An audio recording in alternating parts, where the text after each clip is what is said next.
This is the Boston Celtics newsfeed on CLNS. Today is Wednesday, January 31st, 2017.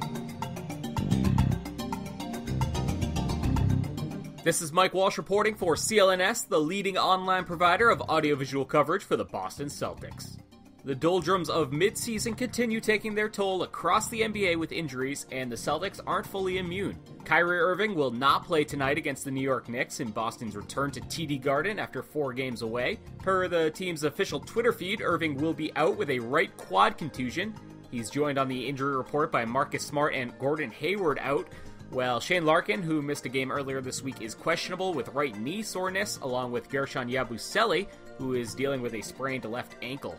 According to ESPN's Chris Forsberg, Irving injured the quad during Monday's win over Denver. This will be his 4th missed game of the season, and Boston is 1-2 without him. The Knicks, who sit at 23-28, 3 games out of the 8 seed, will be without Joakim Noah, who remains away from the team for personal reasons and has played just twice for a total of 7 minutes in January. Ron Baker will also not travel with the team to Boston as he's dealing with a shoulder injury, per Ian Begley of ESPN. The Knicks have won 2 straight and done so on the strength of big man Enes Kanter. Kanter had a busted lip at practice this week, but seemingly has had no problems because of it. He had 20-10 in a win over Phoenix, and then last night he put up 20-20 against the Nets. The Celtics enter tonight 1 game in front of the Toronto Raptors for the top spot in the East. Toronto, which is tied in the loss column with Boston, is off until a game tomorrow against Washington.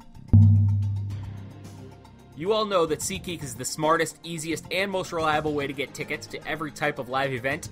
That includes Celtics games, so why would you go anywhere else?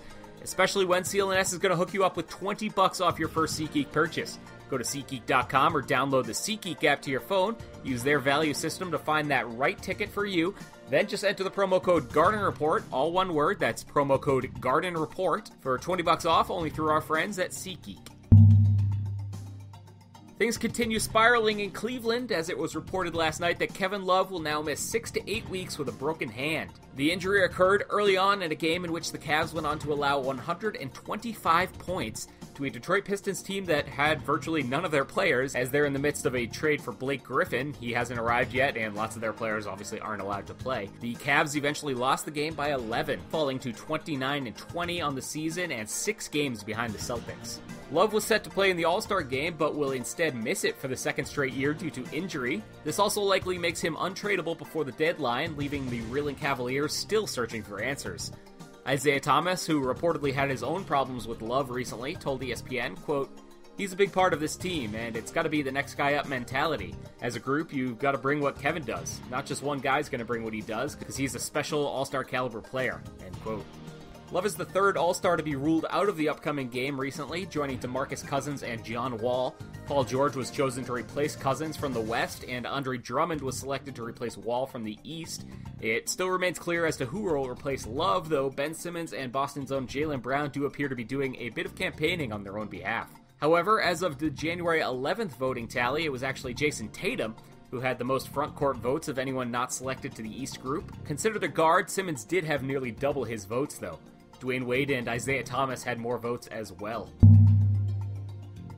The Celtics host the New York Knicks tonight at 8 p.m., the game broadcast nationally on ESPN. CLNS has you covered throughout the day. Josue Pavone had Steve Popper on the pregame report this morning. You can go back and listen to that on the Boston Celtics newsfeed, and check back with us tonight as Matt Genak will have your recap right back here on the newsfeed after the game.